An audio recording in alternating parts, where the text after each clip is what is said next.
आज के कार्यक्रम के मुख्य अतिथि हमारे माननीय मंत्री सहकारिता जी, कार्यक्रम की अध्यक्षता कर रहे श्री MP अग्रवाल जी जो प्रमुख सचिव सहकारिता विभाग हैं, श्री संजय कुमार जी प्रबंध निदेशक UP PCF, श्री आनंद कुमार सिंह प्रबंध निदेशक PCDF, CGM नाबार्ड, मंचासीन अधिकारीगण, सभागार में उपस्थित सभी माननीयगण, सम्मानित अतिथि, किसान बंधुओं, साथियों, मीडिया बंधुओं, आज के इस ऐतिहासिक अवसर पर आप सभी का हार्दिक स्वागत और अभिनंदन करते हुए मुझे अत्यंत गर्व और प्रसन्नता हो रही है। यह दिन सहकारिता आंदोलन के इतिहास में एक मील का पत्थर साबित होने जा रहा है। मुझे इस पवित्र भूमि उत्तर प्रदेश में आप सभी का अभिवादन करने का सौभाग्य प्राप्त हुआ है। यह अवसर न केवल सहकारिता के नए युग की शुरुआत का प्रतीक है, बल्कि इस बात का भी प्रमाण है कि जब लोग एकजुट होते हैं तो असंभव को संभव बना देते हैं। महोदय, सहकारिता मंत्रालय भारत सरकार की दूरदृष्टि और प्रयास सराहनीय हैं, जिसके कारण आज पूरे भारतवर्ष में 10,000 नई एम्पैक्स, नई बहुउद्देशीय प्राथमिक कृषि सहकारी समितियों की स्थापना का ये अद्वितीय और ऐतिहासिक कदम होने जा रहा है। यह पहल न केवल सहकारिता आंदोलन को सशक्त बनाएगी, बल्कि किसानों, मछली पालकों और दुग्ध उत्पादकों के जीवन में व्यापक बदलाव लाने की क्षमता रखती है। माननीय गृह और सहकारिता मंत्री भारत सरकार के नेतृत्व में यह महत्वाकांक्षी कार्यक्रम सहकारिता के माध्यम से ग्रामीण अर्थव्यवस्था को सशक्त करने का एक आदर्श उदाहरण है। यह पहल सहकार से समृद्धि की दिशा में एक ठोस और प्रभावशाली कदम है। सहकारिता का विचार, जो समाज की भलाई और सहयोग पर आधारित है, आज वैश्विक स्तर पर प्रासंगिक हो गया है।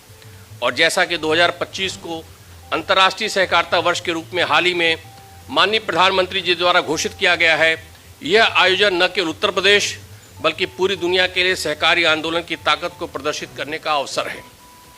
हमें याद रखना चाहिए कि सहकारिता केवल आर्थिक संगठन नहीं, बल्कि एक सामाजिक और नैतिक आंदोलन भी है।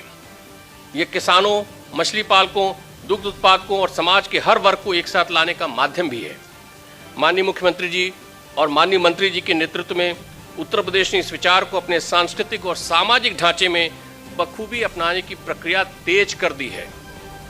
आज का यह कार्यक्रम, जिसमें माइक्रो ATM, किसान क्रेडिट कार्ड और नैनो उत्पाद जैसे नवाचार शामिल है, केवल सेवाएं प्रदान करने का ही नहीं, बल्कि आत्मनिर्भरता और स्थिरता देने का भी संदेश है। मैं आप सभी से आग्रह करता हूं कि सहकारिता के इस आंदोलन को केवल संस्थागत संरचना तक सीमित न रखें। इसे एक सांस्कृतिक आंदोलन बनाएं, जहां हर व्यक्ति न केवल लाभ के बारे में बल्कि अपने पड़ोसी, अपने गांव, अपने समाज के बारे में भी सोचे। यह समय विशेष रूप से महत्वपूर्ण है, क्योंकि हम 2025 को अंतर्राष्ट्रीय सहकारिता वर्ष के रूप में मनाने की ओर अग्रसर हो रहे हैं।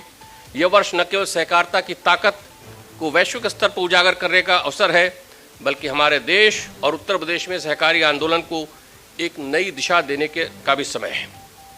सहकारिता संगठन पूरे विश्व में सामाजिक और आर्थिक विकास में महत्वपूर्ण भूमिका निभा रहा है। यह मॉडल न केवल संसाधनों का समान वितरण सुनिश्चित करता है, बल्कि समाज के हर वर्ग को साथ लेकर विकास की ओर बढ़ने का मार्ग प्रशस्त भी करता है।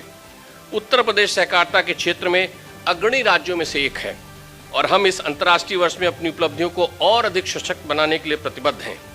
केवल उत्तर प्रदेश में ही आज के दिन 1200 से अधिक नई समितियां सहकारिता, दुग्ध, मत्स्य के क्षेत्र में आने जा रही हैं। मंत्रालय की इस पहल से दूरगामी प्रभाव पड़ेंगे। किसानों का सशक्तिकरण होगा।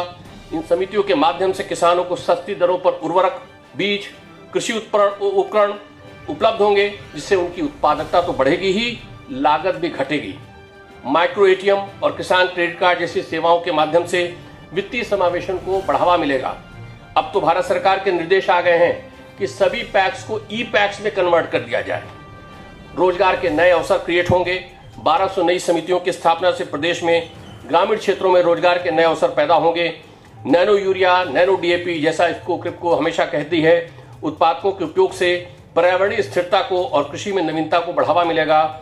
सहकारिता का यह प्रयास समाज के हर वर्ग को एकजुट करेगा और सामूहिक विकास को प्रोत्साहित करेगा।